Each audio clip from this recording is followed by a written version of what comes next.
عجب ہے نقش بندی آستانہ بھی بارودا تہیں تاں گیت گاندا پے زمانہ پیر بارودا اے چشمہ فیض دا جاری ای تھل دے رہے گزارن در عمر نبھ گئی مسلح تے ریحا لطف دیدارن در خدا دے نال ہے وکھرا یارانہ پیر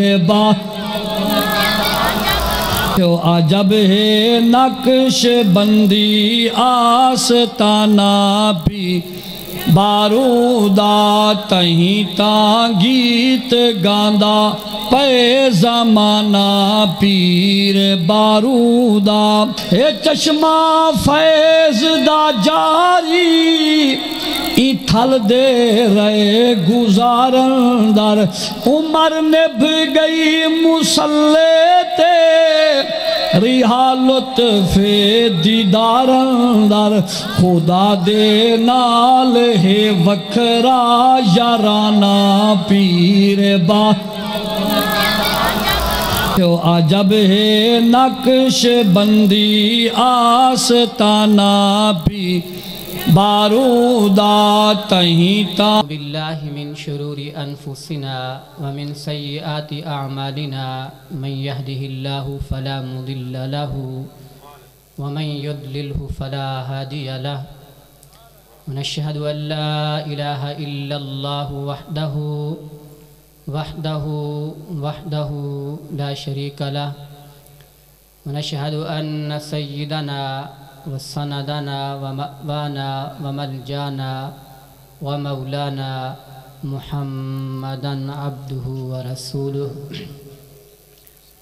اما بعد فأعوذ بالله من الشيطان الرجيم بسم الله الرحمن الرحيم قد جاءكم من الله نور وكتاب مبين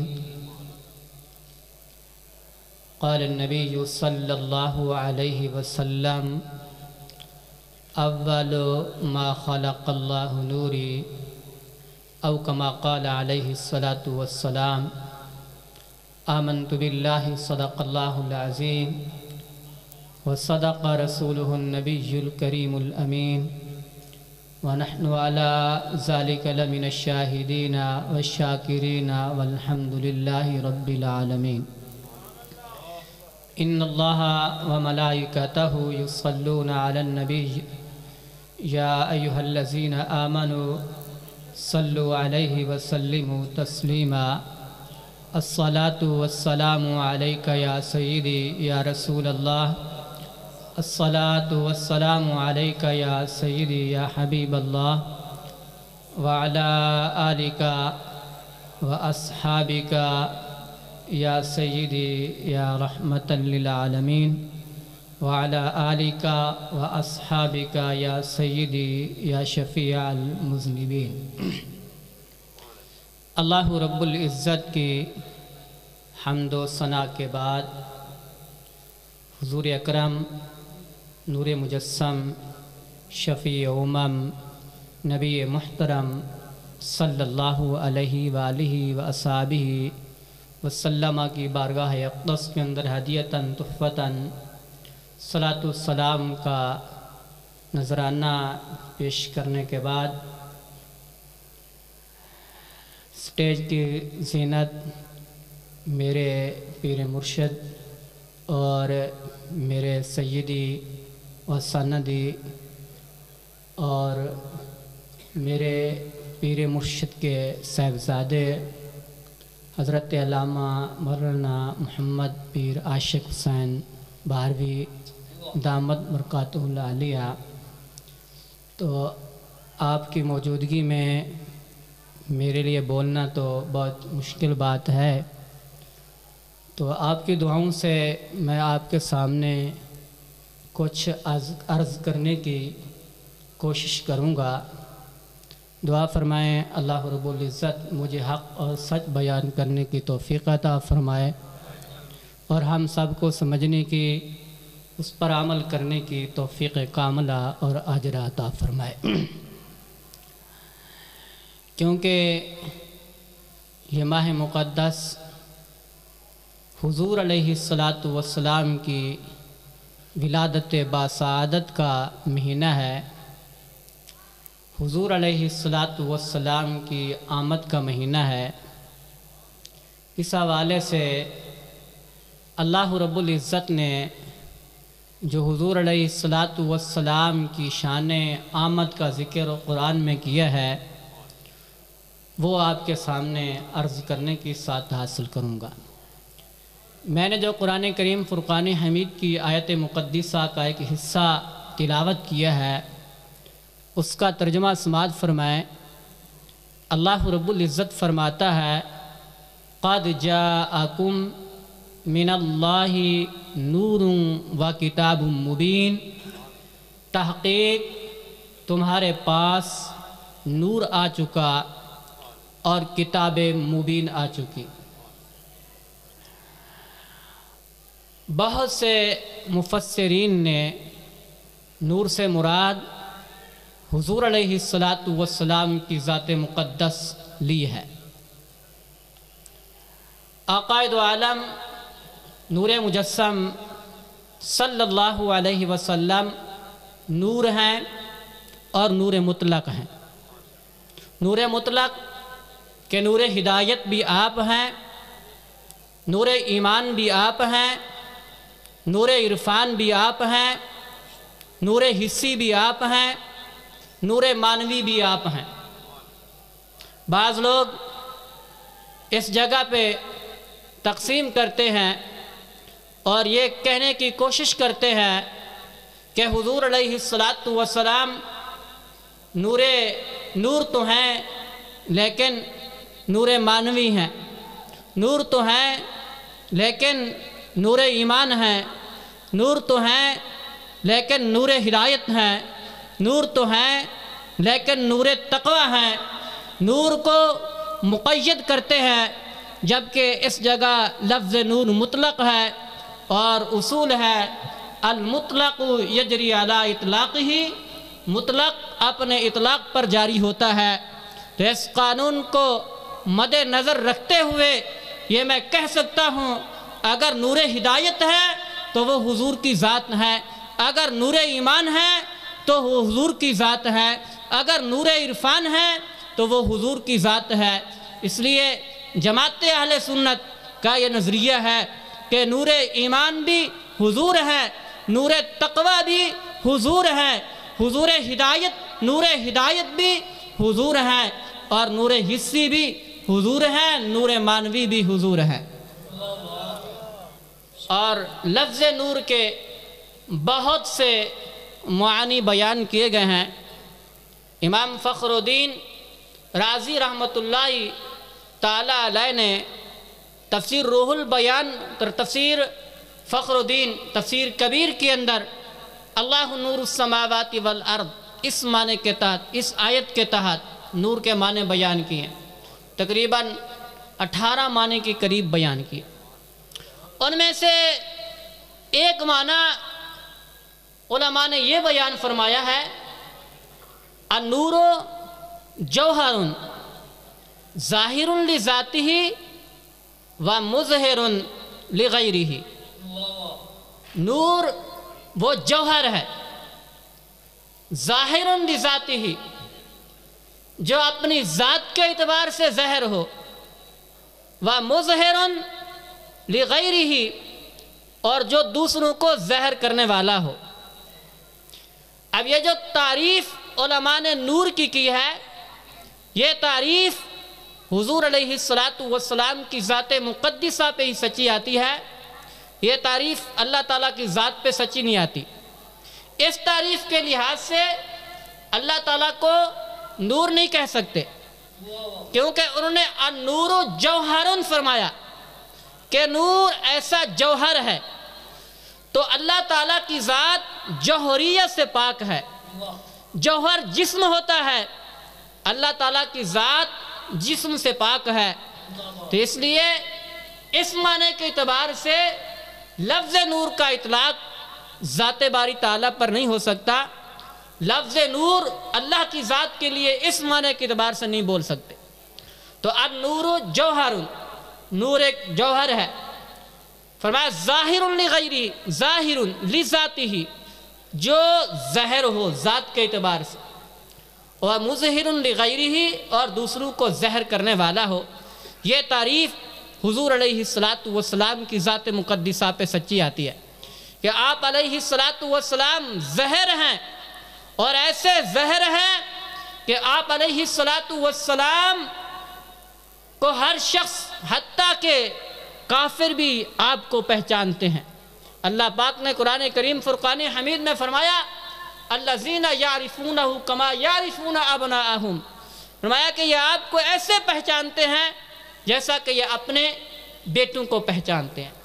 حضور علیہ السلام ظاہر ہیں، ہر شخص ہر چیز آپ علیہ السلام کو پہچانتی ہے اور آپ علیہ السلام کی اطاعت کرتی ہے۔ اس معنی کے اعتبار سے حضور علیہ السلام ظاہر ہے۔ علماء کرام نے فرمایا کہ ہر چیز آپ کی اطاعت اور فرما برداری کرتی ہے، اس معنی کے اعتبار سے آپ ظاہر ہیں۔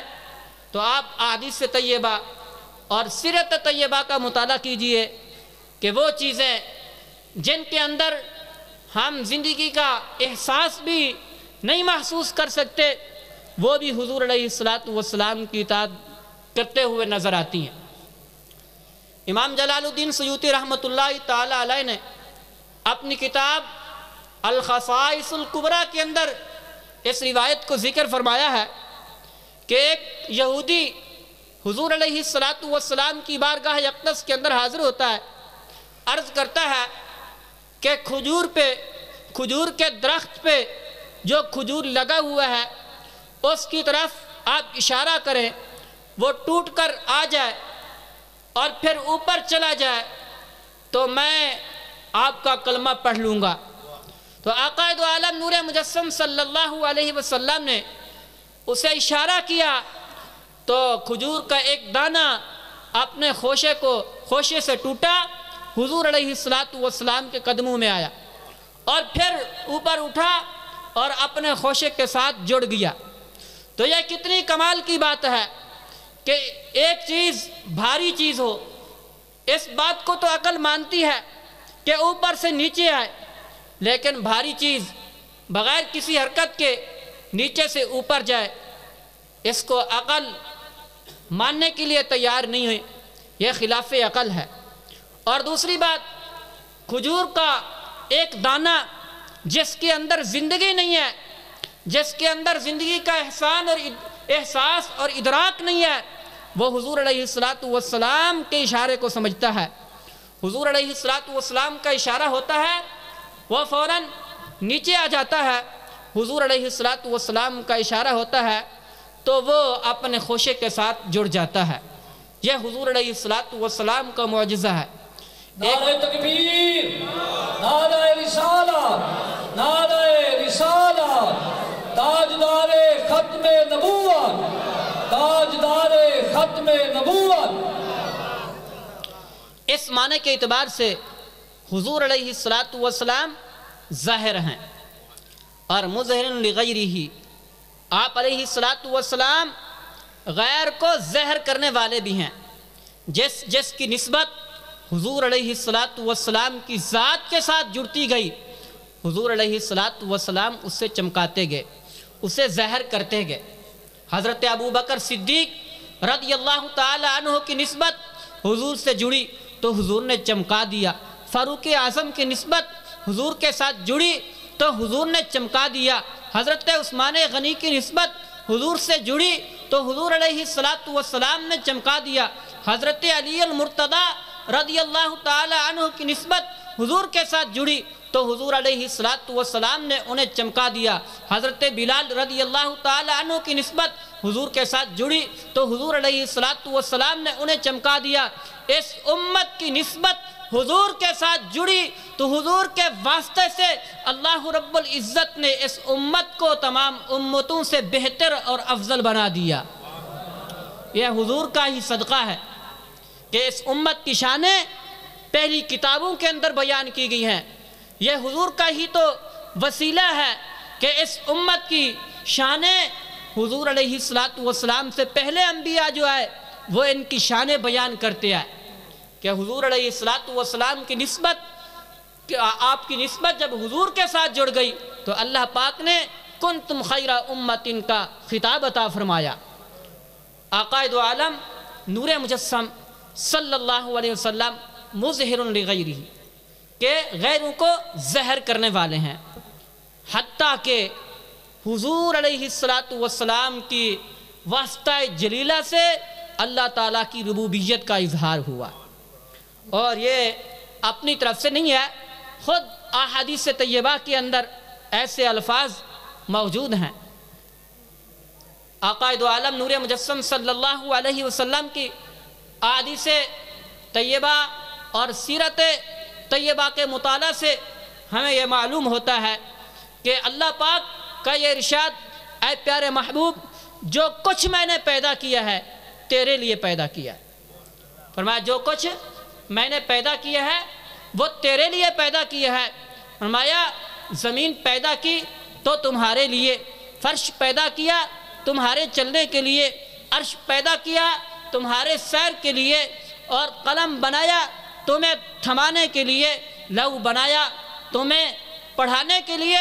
کائنات کی جو چیز بنائی ہے پیارے محبوب تمہارے لیے بنائی ہے۔ اور اسی خصوصیت کو امام جلال الدین سیوطی رحمۃ اللہ تعالیٰ علیہ نے اپنی کتاب کے اندر ذکر فرمایا کہ حضور علیہ السلام کی خصوصیات میں سے ایک خصوصیت یہ ہے، خلق آدم و جمیع المخلوقات لأجلہ۔ فرمایا کہ آدم علیہ السلام کو پیدا کیا گیا اور تمام مخلوق کو پیدا کیا گیا حضور علیہ السلام کی وجہ سے، آپ کے واسطے سے۔ تو کائنات ساری حضور علیہ السلام کے وسیلہ جلیلہ سے پیدا ہوئی۔ اسی عقیدے کو امام اعلی حضرت مجدد دین ملت الشیخ احمد رضا خان بریلوی رحمۃ اللہ تعالی علیہ نے اس انداز میں بیان فرمایا، زمین و زماں تمہارے لیے، مکین و مکاں تمہارے لیے، چنین و چنا تمہارے لیے، بنے دو جہاں تمہارے لیے۔ زبان منہ میں، زباں دہن میں، زباں تمہارے لیے، بدن میں ہے جاں تمہارے لیے، ہم آئے یہاں تمہارے لیے، اٹھیں گے وہاں تمہارے لیے۔ تو کائنات کی ہر چیز حضور علیہ السلام کے وسیلہ جلیلہ سے بنائی گئی۔ اللہ تعالیٰ کی ربوبیت کا اظہار ہوا تو حضور علیہ السلام کے وسیلہ جلیلہ سے۔ اللہ پاک نے فرمایا لولا کا، اے پیارے محبوب صلی اللہ علیہ وسلم اگر تجھے پیدا کرنا مقصود نہ ہوتا تو میں اپنا رب ہونا بھی ظاہر نہ کرتا۔ تو اللہ تعالیٰ کی ربوبیت کا اظہار جو ہوا وہ حضور علیہ السلام کے واسطہ جلیلہ سے ہوا۔ اور نور کا دوسرا معنی یہ بیان فرمایا کہ النور مبدأ الانکشاف، کہ نور جو ہے وہ انکشاف کا مبدأ ہوتا ہے۔ تو مبدأ انکشاف چند چیزیں ہو سکتی ہے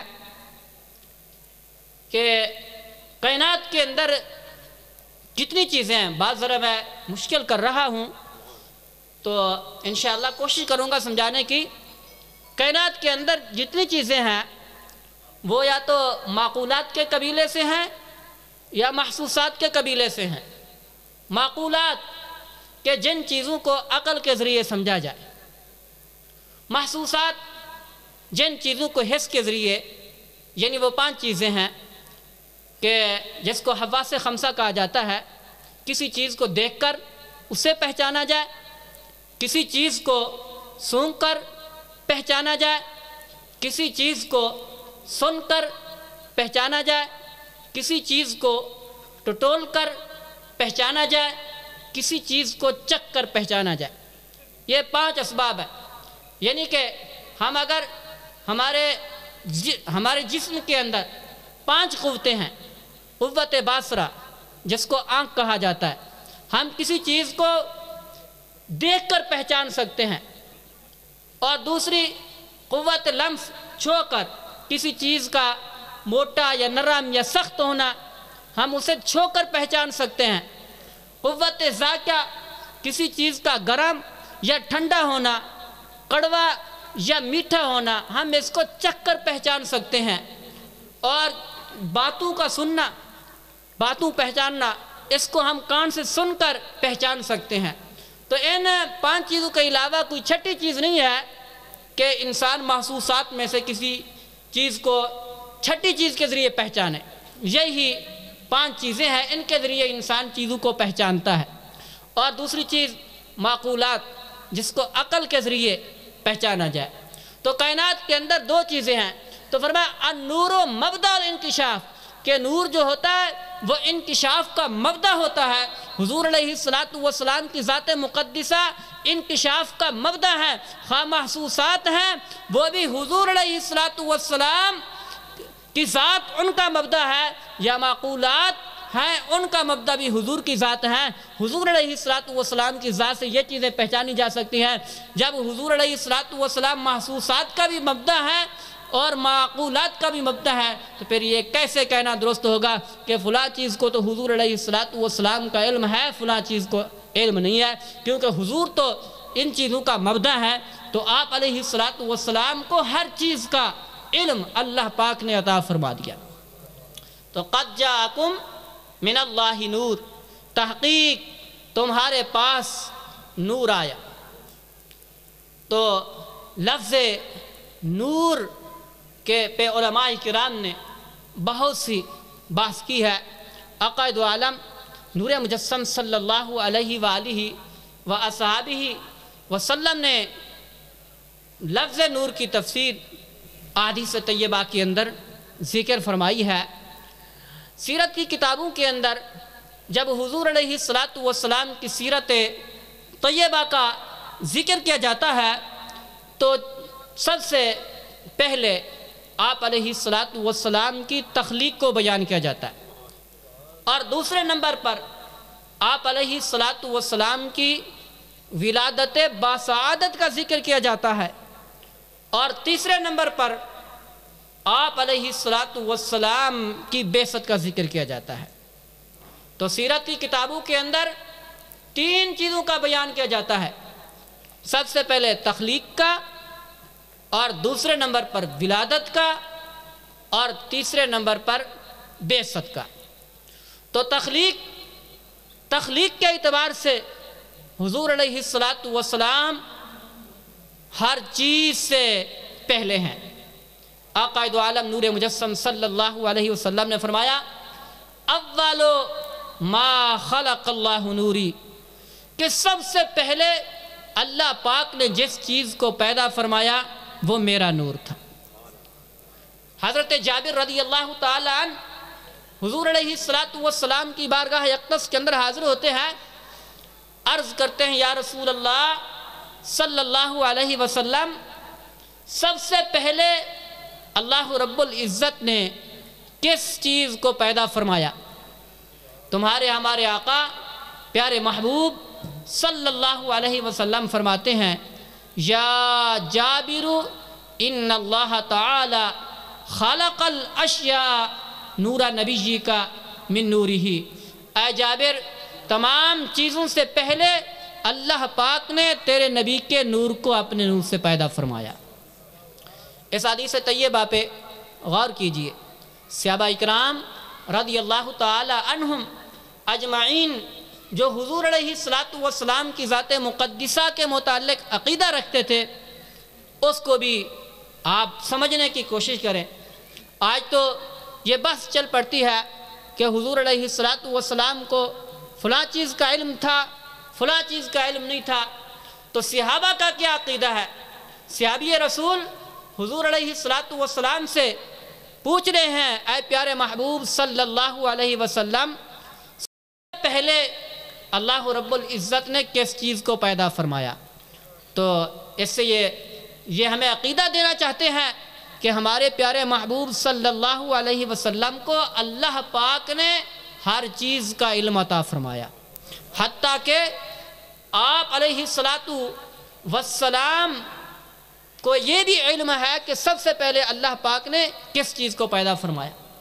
اور پھر جب صحابی رسول نے حضور علیہ الصلاۃ والسلام سے سوال کیا تو آقا دو عالم نور مجسم صلی اللہ علیہ وسلم نے یہ نہیں فرمایا اے صحابی میں تو نماز کے مسائل بتلانے کے لیے آیا ہوں، میں تو روزے کے مسائل بتلانے کے لیے آیا ہوں، میں تخلیق کے متعلق تو بتلانے کے لیے نہیں ہوا، میری آمد اور میری بعثت کا مقصد مخلوق تک اللہ کے احکام کو پہنچانا ہے، نہ کہ تخلیق کے متعلق اللہ کی مخلوق کو بتلانا ہے۔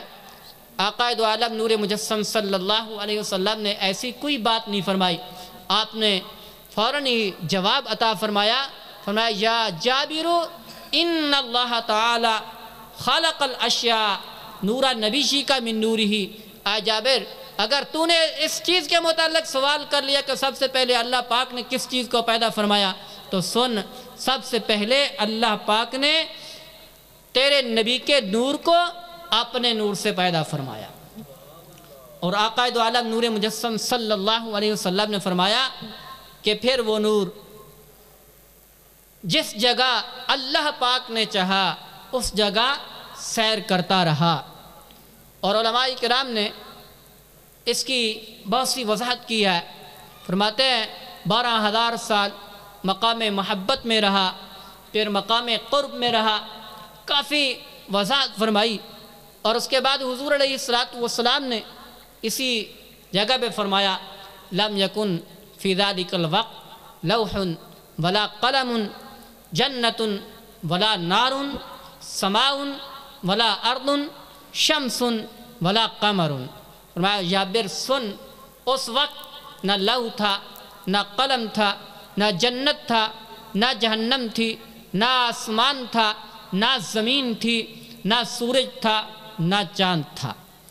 اور آقا دو عالم نور مجسم صلی اللہ علیہ وسلم اپنی تخلیق کو بیان فرما رہے ہیں، اور سننے والے صحابی رسول حضرت جابر رضی اللہ تعالی عنہ ہے۔ تو اس سے ہم یہ مسئلہ اخذ کر سکتے ہیں کہ آقا دو عالم نور مجسم صلی اللہ علیہ وسلم کی تعریف سننا اور سنانا پیارے محبوب علیہ السلام اور آپ کے صحابہ کی سنت ہے کہ اللہ رب العزت کے پیارے محبوب صلی اللہ علیہ وسلم نے اپنی تخلیق کا ذکر فرمایا، اور حضرت جابر رضی اللہ تعالی اور انہوں نے اس کو سنا۔ اور نبی دو عالم نور مجسم صلی اللہ علیہ وآلہ وآصحابہ وسلم اس بات کی وضاحت فرمائی کہ لوح قلم یہ سب چیزیں بعد میں معرض وجود میں آئی، سب سے پہلے اللہ پاک نے میرے نور کو تخلیق فرمایا۔ اب یہ نور پاک حضرت آدم علیہ السلام سے بھی پہلے تخلیق ہوا، اب اس وقت بشر کی ابتدا ہی نہ ہوئی، لیکن نور محمد صلی اللہ علیہ وسلم موجود تھا، اس لیے ہم آپ علیہ السلام کو نور مانتے ہیں، لیکن بشریت کی نفی بھی نہیں کرتے۔ آقا دو عالم نور مجسم صلی اللہ علیہ وسلم کو افضل البشر مانتے ہیں، اور نبی دو عالم نور مجسم صلی اللہ علیہ وسلم کی بشریت قرآن کریم فرقان حمید کی نص قطعی سے ثابت، اور جو اس کا انکاری ہو ہم اس کو کافر کہتے ہیں۔ تو اس لیے قرآن کریم فرقان حمید کے اندر اللہ رب العزت نے آپ کی بشریت کا بھی ذکر فرمایا، آپ کی نورانیت کا بھی ذکر فرمایا، تو حق عقیدہ وہی ہے جو قرآن میں ہے۔ قرآن نے آپ کو نور کہا تو ہم نے آپ کو نور مان لیا، قرآن نے آپ کو بشر کہا تو ہم نے آپ علیہ السلام کی بشریت کا بھی اقرار کر لیا۔ پھر اللہ رب العزت نے حضرت آدم علیہ السلام کی تخلیق فرمائی۔ آدم علیہ السلام کا جسم مبارک پیدا کیا گیا اور آپ کے جسم مبارک کے اندر روح ڈالی گئی، اور آدم علیہ السلام کی پیشانی مقدس کے اندر اس نور پاک کو رکھا گیا۔ حضرت آدم علیہ السلام کی پیشانی مبارک میں جب یہ نور پاک رکھا گیا تو آدم علیہ السلام یہ محسوس کیا اس کے پیچھے تسبیح و تحلیل کی آواز آتی ہے، تو اللہ رب العزت کی بارگاہ اقدس کے اندر عرض کی، یا الہ العالمین، میں اپنے پیچھے تسبیح اور تحلیل کی آواز سنتا ہوں، یہ آواز کیسی ہے؟ تو اللہ رب العزت نے فرمایا، اے پیارے آدم، ہم نے تیری پیشانی کے اندر اپنے پیارے محبوب صلی اللہ علیہ وسلم کا نور رکھ لیا ہے، اور اس نور کے پیچھے وہ چلتے ہیں، اس نور کی تعظیم کی خاطر، اور فرشتے تسبیح اور تحلیل بیان کرتے ہیں۔ تو آدم علیہ السلام کو شوق ہوا کہ میں اس نور پاک کی زیارت کروں، تو اللہ رب العزت کی بارگاہ اقدس کے اندر عرض کی، یا الہ العالمین، اس نور پاک کو میری انگلی مبارک کے اندر منتقل فرما دے۔ سیرت کی کتابوں کے اندر جو سبابہ انگلی ہے اس کے بارے میں آتا ہے، تو علماء کرام گوٹھوں کے بارے میں بیان کرتے ہیں، لیکن میں نے جو پڑھا ہے اس میں یہی ہے کہ جو سبابہ انگلی ہے اس انگلی کے اندر وہ نور پاک منتقل ہوا۔ اس انگلی کے اندر جب نور مصطفیٰ صلی اللہ علیہ وسلم منتقل ہوا تو وہ چمکی۔ حضور علیہ السلام کے نور پاک کی چمک آپ نے دیکھی تو فرط محبت میں آ کر جناب آدم علیہ السلام نے اس نور پاک کو چوم کر اپنی آنکھوں پہ رکھ لیا۔ تو یہی اہل سنت و جماعت حضرت آدم علیہ السلام کی سنت ادا کرتے ہیں۔ جب آقا دو عالم نور مجسم شفیع امم صلی اللہ علیہ وسلم کا نام نامی اسم گرامی آتا ہے تو کیونکہ ان کے دل کے اندر حضور علیہ السلام کی محبت کا ٹھاٹے مارتا سمندر ہے، اس لیے فوراً ان کے ہاتھ اٹھ جاتے ہیں، اپنے ابہاموں کو چوم کر آنکھوں پہ رکھ لیتے ہیں، اور یہ سنت ہے جناب حضرت آدم علیہ السلام کی۔ اب یہ نور پاک حضرت آدم علیہ السلام کے پاس رہا، پھر اولاد کا سلسلہ شروع ہوا، دو بچے پیدا ہوتے، پھر حضرت شیس علیہ السلام کی ولادت باسعادت ہوئی تو آپ علیہ السلام تنہا پیدا ہوئے۔ اب یہ امانت، یہ نور پاک جو حضرت آدم علیہ السلام کے پاس تھا، یہ امانت حضرت شیس علیہ السلام تک پہنچی۔ پھر حضرت شیس علیہ السلام کو حضرت آدم علیہ السلام نے اس نور کے متعلق وصیت فرمائی اور اس کی حفاظت کرنے کا حکم دیا۔ پھر یہ نور پاک حضرت شیس علیہ السلام سے منتقل ہوتا ہوا انبیاء کرام علیہم السلام اور ان کے آباء و اجداد میں منتقل ہوتا ہوا حضرت آمنہ پاک رضی اللہ تعالی عنہا تک پہنچا، اور اس نور کے بہت سے کمالات ہیں۔ علماء کرام نے لکھا ہے حضرت آدم علیہ السلام کو اللہ پاک نے سجدے کا حکم دیا تو اس لیے دیا اس نور پاک کی تعظیم کرنے کے لیے، اور اس نور پاک جس کے پاس رہا اسے فائدہ پہنچایا۔ علماء کرام نے لکھا حضرت ابراہیم علیہ السلام نے آگ سے نجات پائی تو اس نور پاک کے صدقے، حضرت اسماعیل علیہ السلام چھری کے نیچے سے ذبح ہونے سے محفوظ رہے تو اس نور پاک کے صدقے، حضرت نوح علیہ السلام کی کشتی کنارے لگی تو اس نور پاک کے صدقے، جناب آدم علیہ السلام کی توبہ قبول ہوئی تو اس نور پاک کے صدقے، اور یہ نور پاک حضرت عبداللہ رضی اللہ تعالی عنہ کی پیشانی میں چمکا تو اس نور پاک نے حضرت عبداللہ رضی اللہ تعالی عنہ کی حفاظت فرمائی۔ حضرت آمنہ پاک رضی اللہ تعالی عنہ کے شکم اقدس کے اندر آیا تو انہوں نے بھی بہت سے کمالات دیکھے۔